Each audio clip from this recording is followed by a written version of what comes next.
module. We have achieved soft landing on the moon. India is on the moon. Chandrayaan 3 land होने के बाद एक तस्वीर सोशल मीडिया पर छाई रही।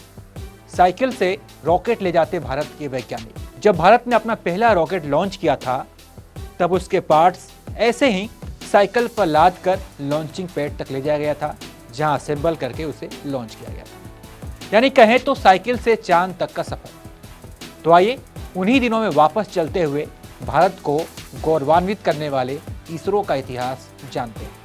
साल 1962 में इसरो की स्थापना हुई, लेकिन उस समय भारतीय राष्ट्रीय अंतरिक्ष अनुसंधान समिति इसे कहा जाता था। विक्रम साराभाई उसके मुखिया थे। साराभाई के पास गिने चुने वैज्ञानिकों की टीम थी और पैसों की तंगी अलग। इस टीम में एपीजे अब्दुल कलाम भी थे, जो बाद में चलकर भारत के राष्ट्रपति बने। स्थापना के साल भर बाद भारत ने पहला रॉकेट लॉन्च किया।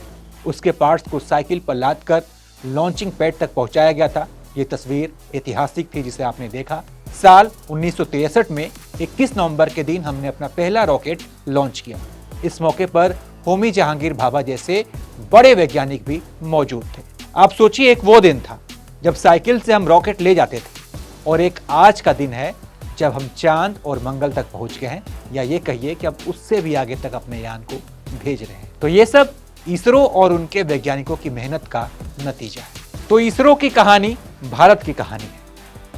तो जब भारतीय राष्ट्रीय अंतरिक्ष अनुसंधान समिति यानी कि इनकोस्पार का गठन हुआ, तब तिरुवनंतपुरम में एक चर्च से जमीन लेनी पड़ी थी और वहां के स्थानीय लोगों को कहीं और स्थापित किया गया था। तब जाकर वहां पर इनकोस्पार का गठन हुआ। काफी मेहनत और लगन से हमारे वैज्ञानिकों ने पहला उपग्रह तैयार किया, जिसका नाम आर्यभट्ट रखा गया, और इसे 19 अप्रैल 1975 को कॉस्मोस 3M लॉन्च व्हीकल से लॉन्च किया गया था।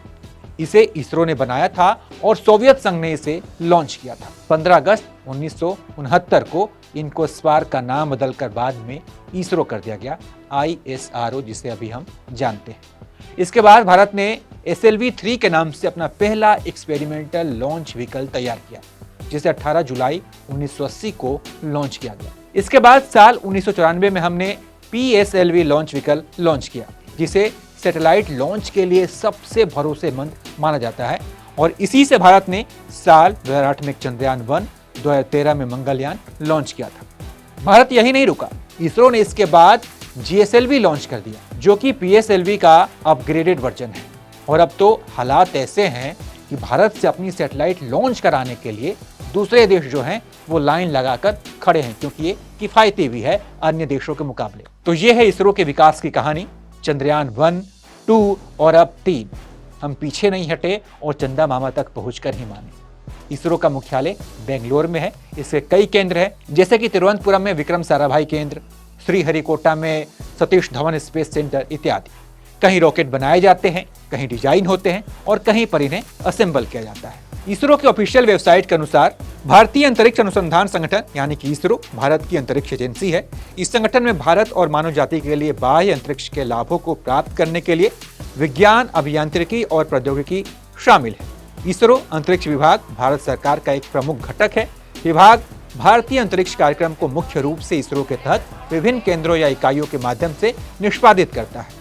तो इसरो ने भारत का मान बढ़ाया है। इसरो की कामयाबी और काम को आप ऐसे समझिए कि चंद्रयान जैसे एक बड़े मिशन में जो खर्च आया, उससे ज्यादा बजट तो आजकल हॉलीवुड फिल्मों को बनाने में होता है। जी हाँ, इसरो भारत ही नहीं बल्कि मानवता और दुनिया के लिए काम कर रहा है। इसरो के वैज्ञानिकों को इसके लिए सलाम है।